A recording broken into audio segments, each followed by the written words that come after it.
ازيكم يا بنات، عاملين ايه؟ النهارده ان شاء الله هنتكلم في موضوع مهم جدا.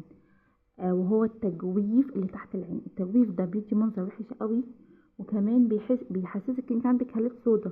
هو مش فيه هالات، هو التجويف ده هو اللي عامل منظر ان فيه هالات سودا، وعامل منظر وحش في الوش. وده بيجي نتيجة بقى خسيتي مرة واحدة في الدهون في المنطقة دي نزلت، ليه اسباب كتير. فاحنا عايزين نعالج الموضوع ده.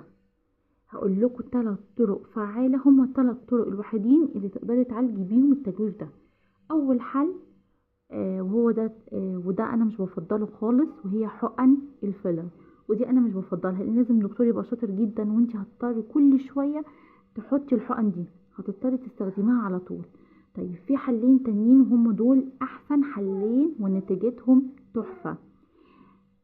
بس قبل ما ابدا اقول لكم الوصفتين، انزلوا بقى اشتركوا في القناه، مش تنسوا الاشتراك وتدوسوا لايك، ماشي؟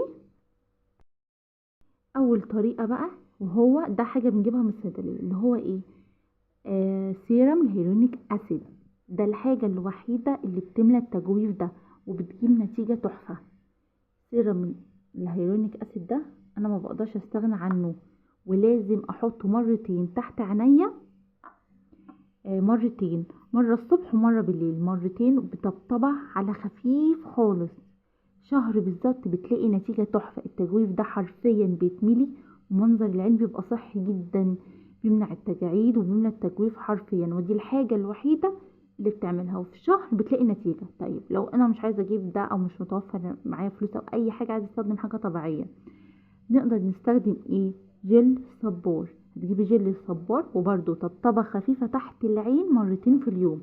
وتقدري تضيفي على جل الصبار مية ورد، ممكن عسل طبيعي، بس لازم تتأكدي انه عسل نحل طبيعي. هتحطيه برده مرتين وتسيبيه شوية، وبعد كده تبقي تشطفي بشرتك.